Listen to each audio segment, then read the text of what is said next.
Thank you for listening to Depictions Media Radio.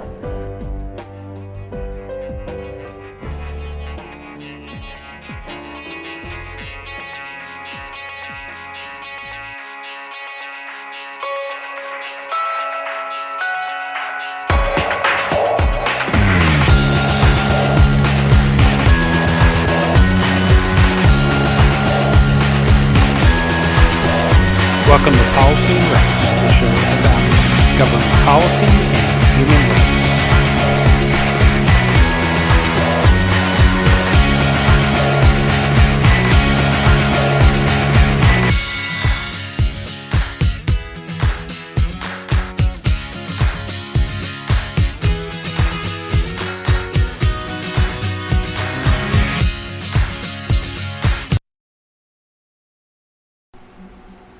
Welcome back to Policy and Rights here on Depictions Media Radio.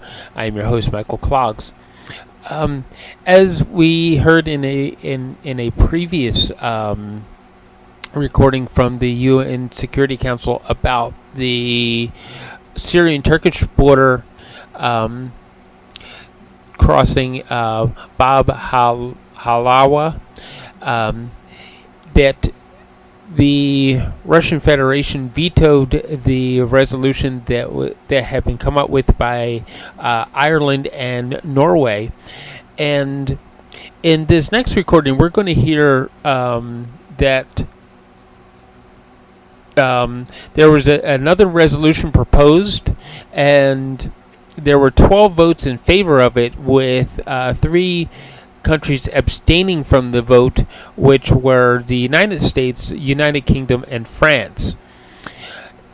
There are some conditions to it, and there is a quote, "It is no secret that it has been a difficult negotiation as penholders Ireland and Norway have engaged in diligently and constructively with all council members. After the draft resolution was put on the table last week, it was vetoed. We redoubled our efforts and to find a path through so that the council can adopt a resolution which would allow humanitarian aid to continue to reach those in dire need in Syria." And that was, of course, a quote from one of the UN Security Member Councils from Norway. The authorization, which was recently renewed through the resolution 2585 of June of 9 July 2021, expired on Sunday, July 10th, and the draft resolution that additional 6 months extension will require a separate Security Council resolution. According to the Irish diplomat for Syria people, for all of those humanitarians who work diligently to assist them, this has been a long, uncertain couple of days. More or less, without that border crossing being available, it puts the humanitarian aid in jeopardy, that they need that border crossing to be open so that there'll be a flow of materials, medications, as well as personnel to help people in Syria during this time of conflict. So let's listen to what actually happened on the UN Security Council floor with this particular resolution.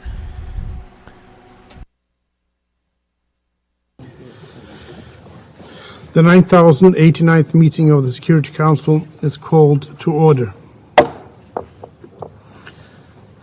The provisional agenda for this meeting is the situation in the Middle East. The agenda is adopted. In accordance with Rule 37 of the Council's Provisional Rules of Procedure, I invite the representative of the Syrian Arab Republic to participate in this meeting. It is so decided.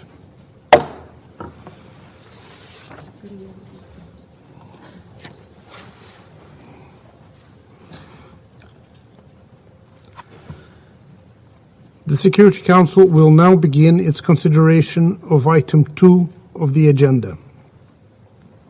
Members of the Council have before them document S/2022/546, the text of a draft resolution submitted by Ireland and Norway. The Council is ready to proceed to the vote on the draft resolution before it. I now give the floor to those members of the Council who wish to make statements before the vote. I give the floor to the representative of Ireland. Thank you very much, Mr. President. I deliver this statement on behalf of Norway and Ireland. Today, we are meeting to vote on a draft resolution put forward by Ireland and Norway, which would authorise the cross-border humanitarian aid operation in Syria. It's no secret that this has been a difficult negotiation. As penholders, Ireland and Norway have engaged diligently and constructively with all Council members. After the draft resolution we put on the table last week was vetoed, we redoubled our efforts to find a path through so that the Council could adopt a resolution which would allow humanitarians to continue to reach those in dire need in Syria. The result of our efforts is now before you in the form of a new draft resolution. Throughout this process, like so many around this table, Ireland and Norway have been guided solely by the humanitarian needs of the Syrian people. The authorisation for the cross-border operation expired at midnight on Sunday night. For the Syrian people and for all those humanitarians who work diligently to assist them, this has been a long and uncertain couple of days. The fear that vital supplies of aid will be cut generated significant uncertainty and fear. The resolution before us now would renew the border crossing at Bab al-Hawa for 6 months. It anticipates the further extension of an additional 6 months, which will require a separate resolution. Importantly, a special report from the Secretary-General on the humanitarian needs in Syria will inform that decision. We recognise that a 6-month renewal is shorter than we as penholders aimed for when we started this negotiation. We recognise also that the vast majority of the Council shared that view and the view of humanitarian actors on the ground that a 12-month mandate was needed. What is most important today is that the Council, with this resolution, keeps the cross-border mechanism open and operating, that humanitarian assistance continues to reach those in need. This draft resolution will facilitate further early recovery efforts and encourage regular follow-up meetings on implementation. Mr. President, this resolution represents a delicate balance between the different positions of Council members at this time. We are grateful to all Council members for their engagement to this end. Now it's time for this Council to assume its responsibility. We command this draft resolution to the Council and we ask all members to support it. Thank you, Mr. President. I thank the representative of Ireland for her statement. I now give the floor to the representative of Kenya. Mr. President, thank you for giving me the floor. I am making this explanation of vote before the vote on behalf of the E10 in Kenya's capacity as coordinator for the month of July. The E10 appreciates the manner in which delegations have rallied to put foremost the humanitarian needs of the Syrian people. It is in this regard that the E10 commends the extensive efforts by the core penholders to achieve a compromise text that ensures the continuity of the critical humanitarian assistance provided through the cross-border mechanism, which is key to addressing the dire and urgent needs of the Syrian people. Last week, the E10 supported a 12-month renewal, as this would have given humanitarian organizations more certainty in their operations. Ultimately, however, the E10's fundamental interest is for the Security Council to meet the grave needs of the Syrian people. The E10 therefore stands behind the core penholders text, as it allows for critical humanitarian assistance to be delivered. We look forward to the continuing effective implementation of the cross-border mechanism as agreed, so that the conditions are in place for its continuation after the coming 6 months. To this end, the E10 will continue to play a constructive role that aims to bridge divides and identify useful compromises that advance the humanitarian well-being of the Syrian people.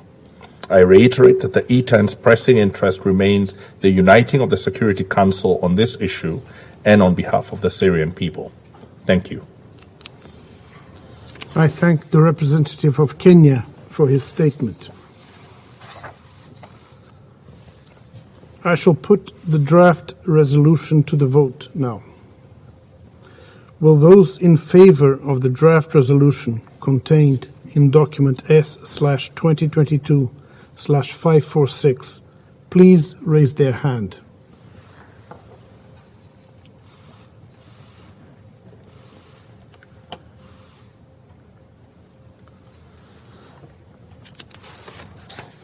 Those abstaining, would they please raise their hand?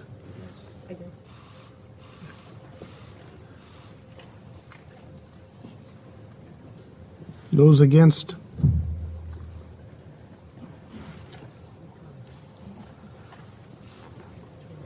The result of the voting is as follows: 12 votes in favor, no votes against, 3 abstentions. The draft resolution has been adopted as Resolution 2642.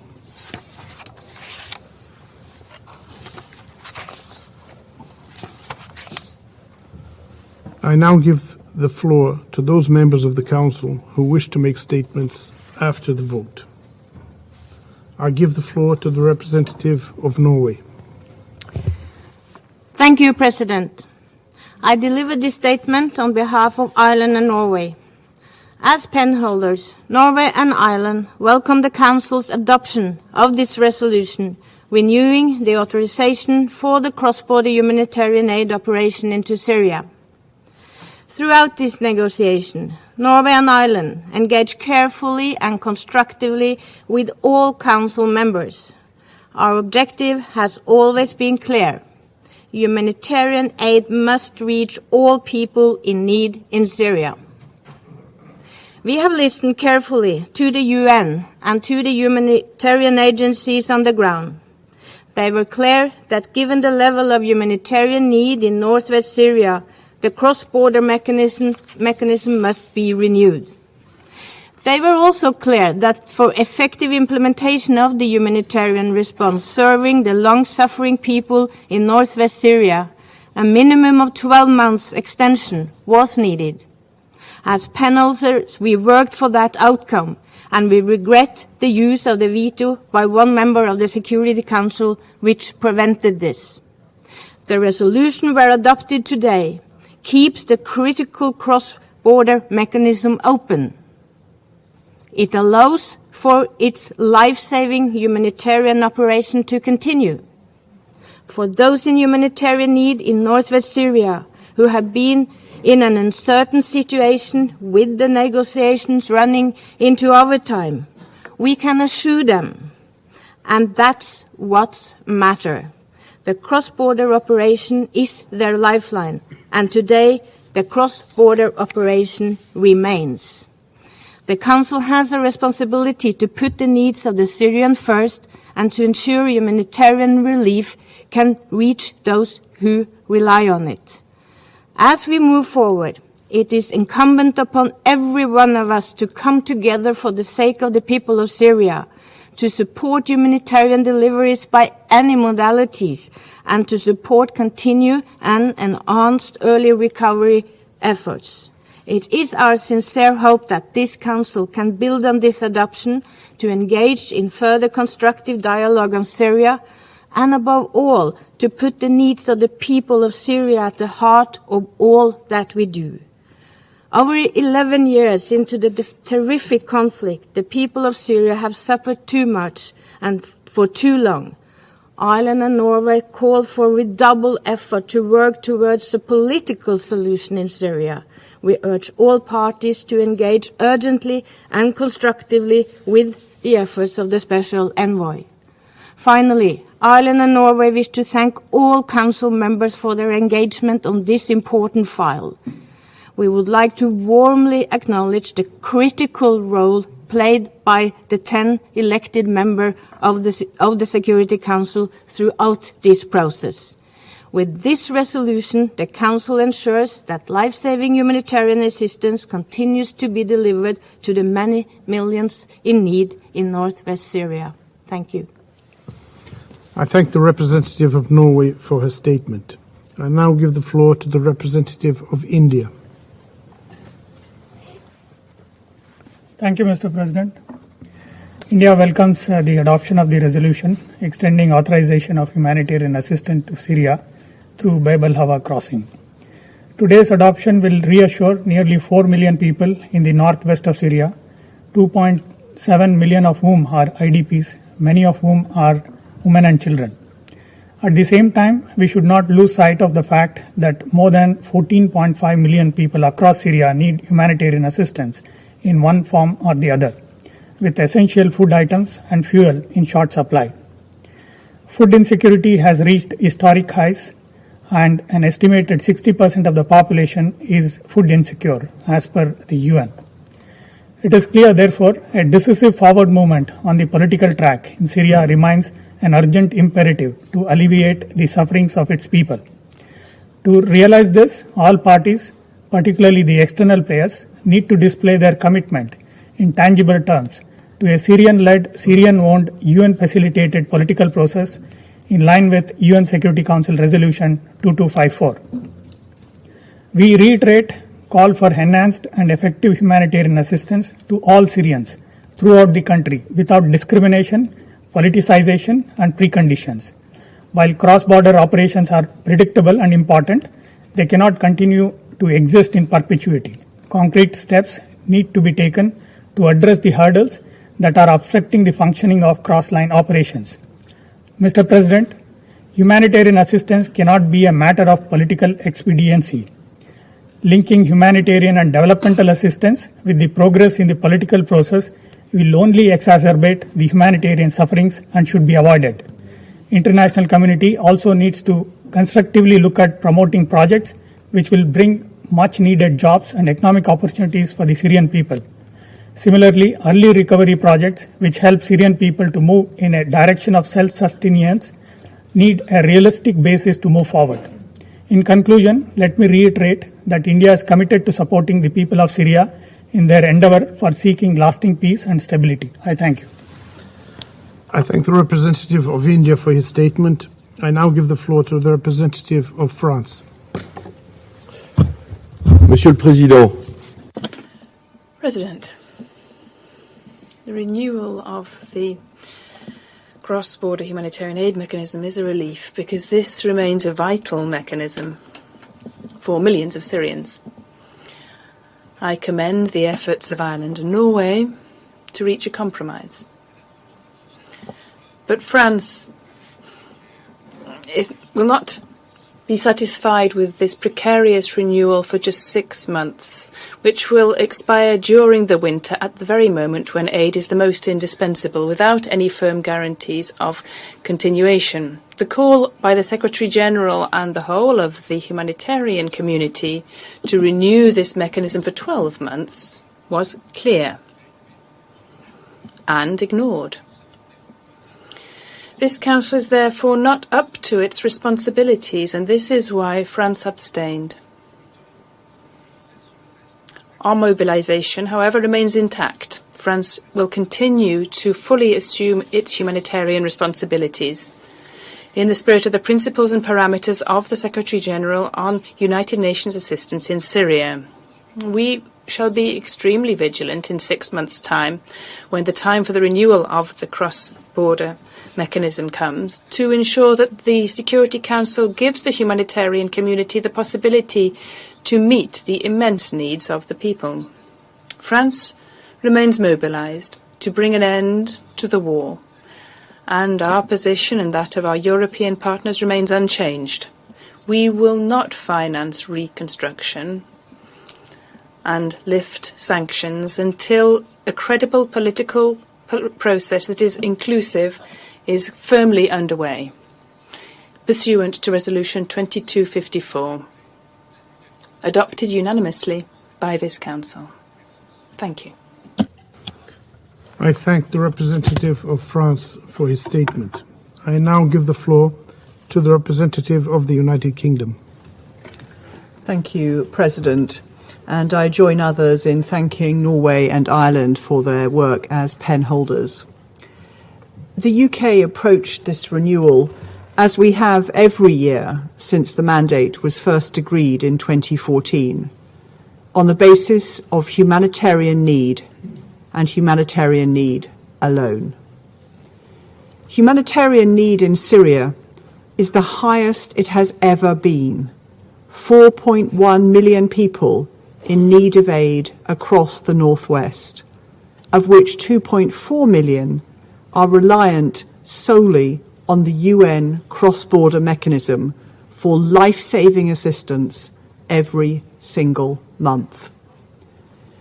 We've heard repeatedly from the UN and from NGOs that a renewal for 12 months was necessary to provide operational certainty so they could prepare to meet that humanitarian need, especially during the harsh months of winter. Last Friday, Russia stopped this from happening. With today's vote, innocent Syrians can breathe no sigh of relief. The suffering and the uncertainty goes on. Without the confidence of at least 12 months, UN agencies and NGOs risk being caught in a perpetual cycle of pre-positioning and contingency planning. It's therefore important that we are clear. While this renewal is only for an initial 6 months, the intent of the Council is to renew for a further 6 months, subject to another resolution. The Secretary-General's report, requested by this resolution, will be able to set out the implications were this mandate to come to an end in January as winter is setting in.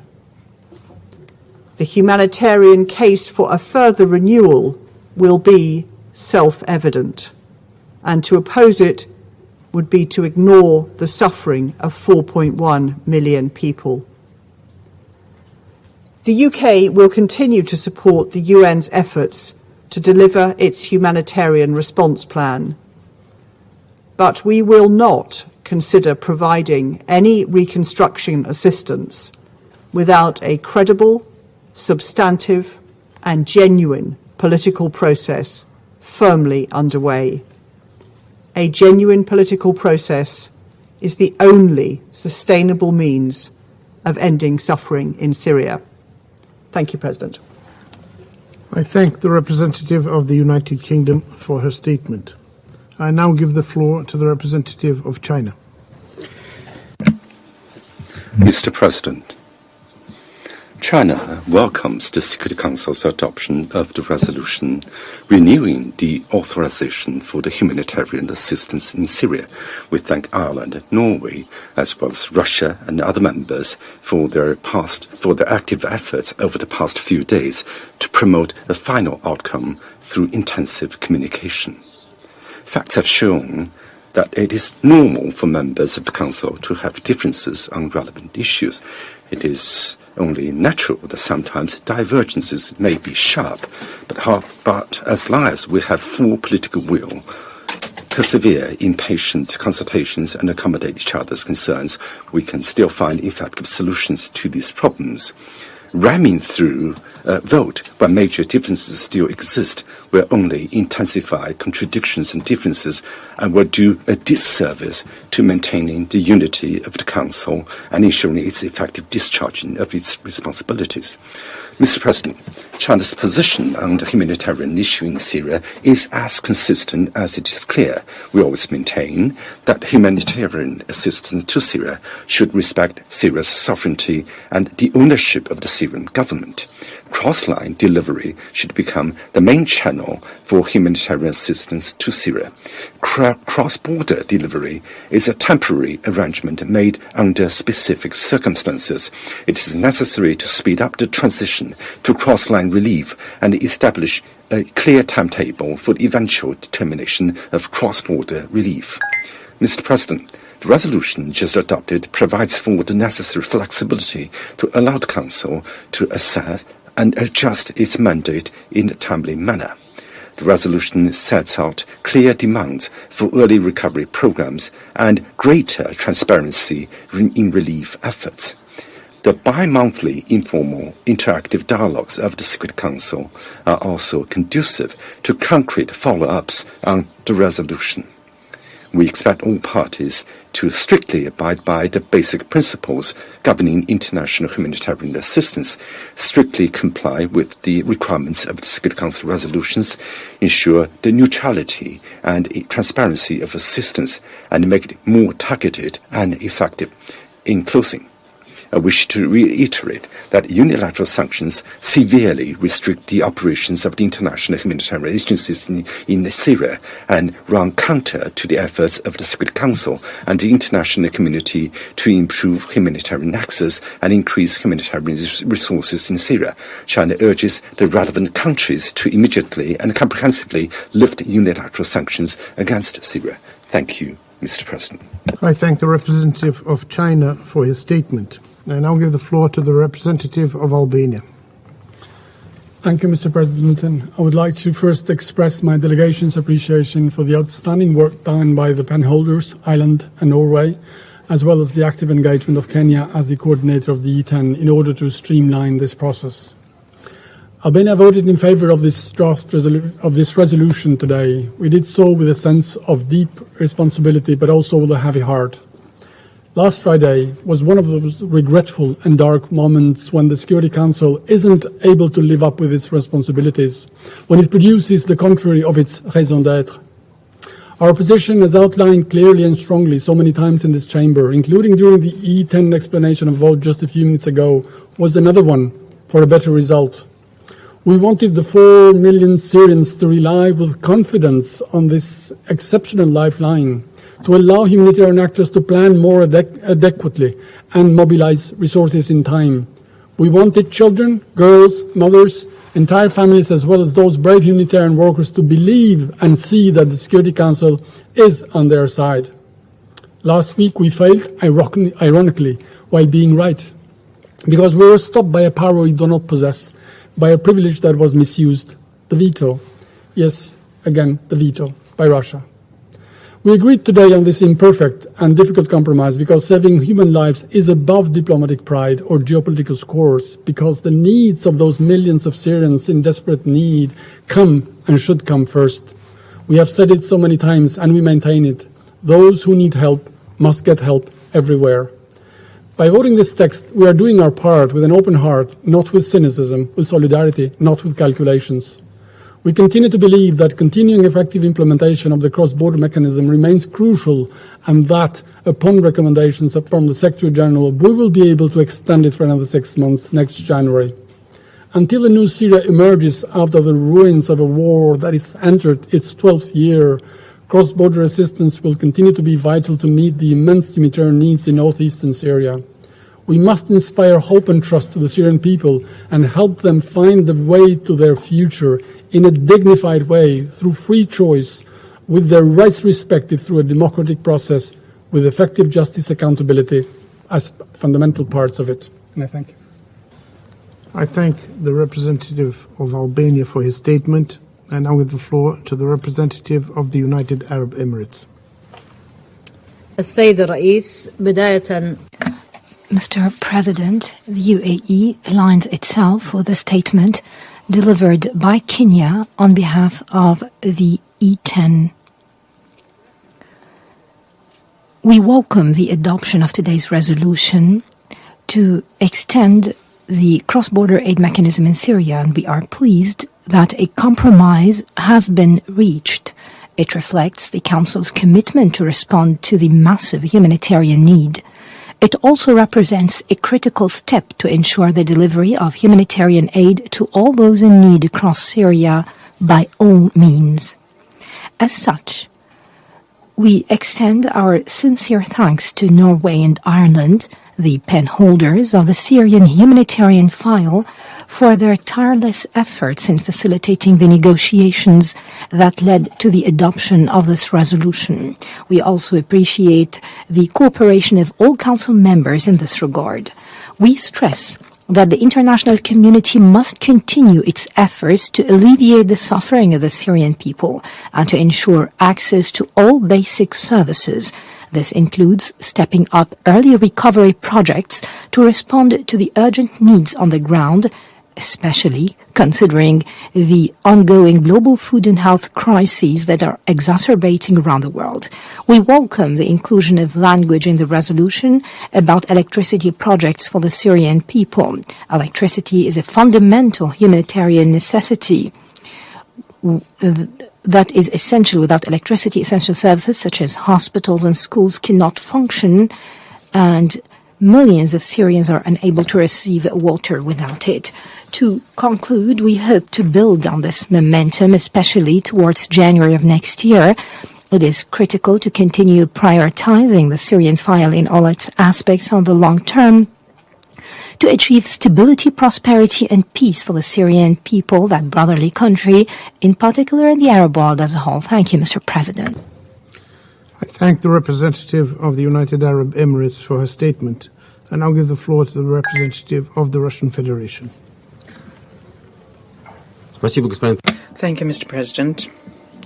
My delegation supported the adoption of the draft resolution, which was put forward by the informal penholders of the Syrian humanitarian dossier in the Security Council, namely the delegations of Norway and Ireland.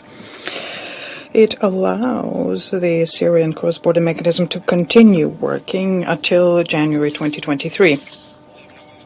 We note that there is some dissatisfaction expressed by some of our colleagues, and this has to do with the fact that their vision of the extension of the mechanism did not pass.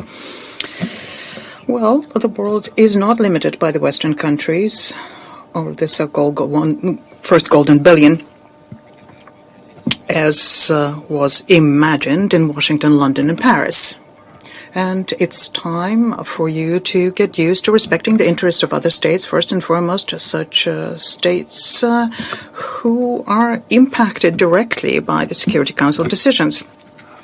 Colleagues, finding the optimal way of extending the cross-border mechanism, by doing that, we gave a second chance for the good faith implementation of all aspects of the resolution for the upcoming 6 months.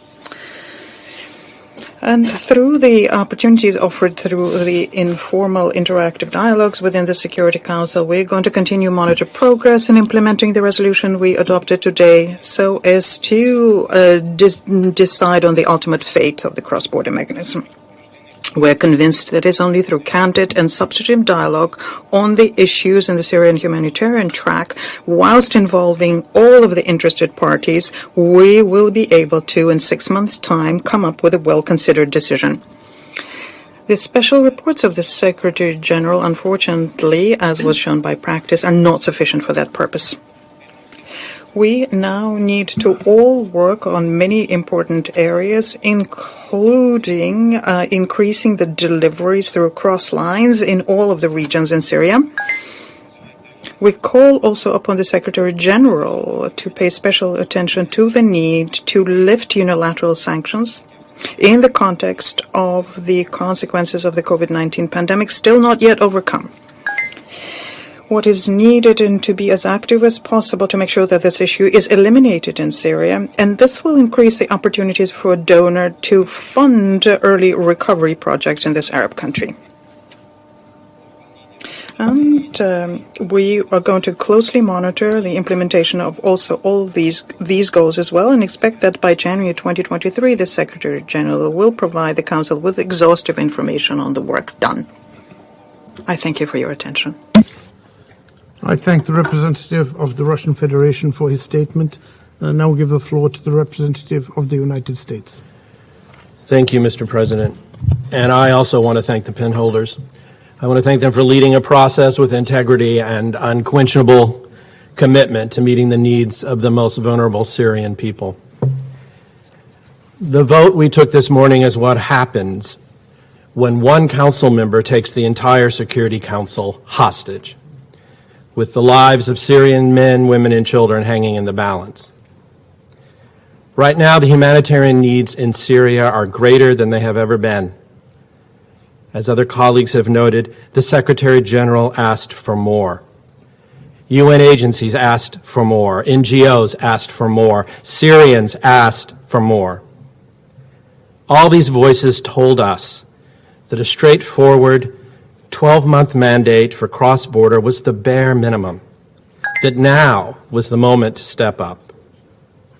But one country, one member, has chosen not to put humanitarian needs first. Rather than scaling up, we have been sadly pushed to cut down. This is such a heartless play. It will only serve to hurt the Syrian people. Last year, this council showed there was a different way. The entire council came together to adopt a resolution unanimously that ensured the bare minimum was met. This year, 14 members of the council were prepared to go that route again, but one member stood against it. And now, the last remaining UN-authorized border crossing has been whittled back. This mandate will make the work of humanitarian organizations more costly and more challenging for procurement, staffing, and planning. Let us remember that this mandate exists because the Assad regime has a well-documented history of corruption, of stealing aid, and denying it to communities in need. With its brutal behavior and continued attacks on civilians, the cross-border mechanism remains essential to ensure aid is able to reach those in need. Russia continues to defend this brutal regime and treat the Syrian people as disposable. They were already hanging on by a thread, and now that thread could snap. The rest of us will do whatever it takes to get the most vulnerable Syrian people the humanitarian aid they need, and Russia knows that. Some of the recent dire needs in Syria are a direct result of Russia's invasion of Ukraine and the shocks that brutal invasion has caused to food systems in Syria and around the world. And the simple truth is, Russia does not care. Russia is so brazen in its disregard for Syrian lives that it has not even bothered trying to justify its stance on a humanitarian basis. This is an immoral and cynical approach to humanitarian needs. Let us be clear, the first of the 2 6-month extensions that the Security Council decided upon today will bring us only to January, which will be the very moment when humanitarian needs peak. The weakness of this resolution is that it requires another action from this Council to confirm what should be automatic. But to fail to do so would be unconscionable. It would leave Syrians without blankets or fuel for heat in the dead of winter. It would deprive children of their education, since their schools will not have funding to plan for the second half of the year.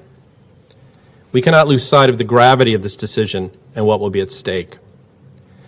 When we talked to the UN and NGOs over the weekend, they told us that a temporary extension was better than nothing.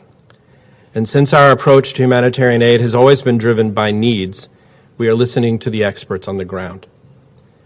That is why we did not stand in the way of this resolution. In the coming months, we will work with our humanitarian partners to stave off the worst-case scenarios we have all been warned about. And we will undertake a hard look at our aid posture in Syria and do everything in power to help those in need. But, Mr. President, as I close, let us not forget The Russian Federation was the only council member to oppose a straightforward 12-month resolution. Despite my Russian colleagues' comments, the entire council voted last Friday. Russia stood alone in complete isolation and used their veto to punish the Syrian people. It bullied council members and continued its merciless approach toward the most vulnerable. We now move forward knowing that the council voted in solidarity today with the Syrian people and with the principles of humanitarian assistance. The U.S. commitment to the Syrian people will not end with this resolution. We will not turn our backs on those who have been suffering for more than a decade, and we hope the other members of this council will not do so either. Thank you. I thank the representative of the United States for his statement. I now give the floor to the representative of the Syrian Arab Republic. Thank you, Mr. President.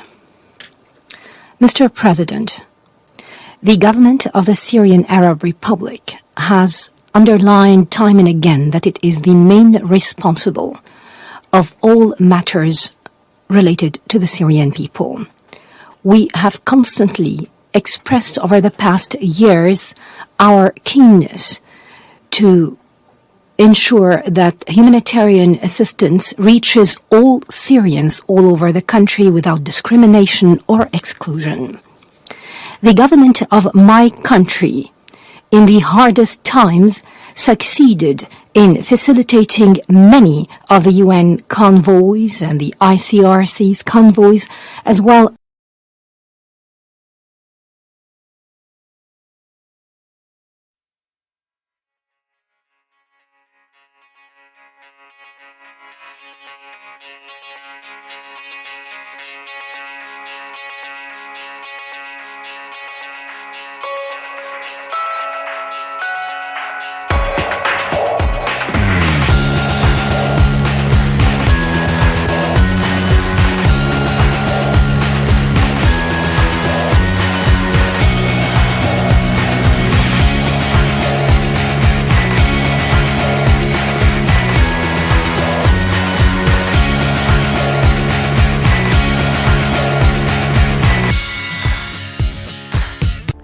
This show has been produced by Depictions Media.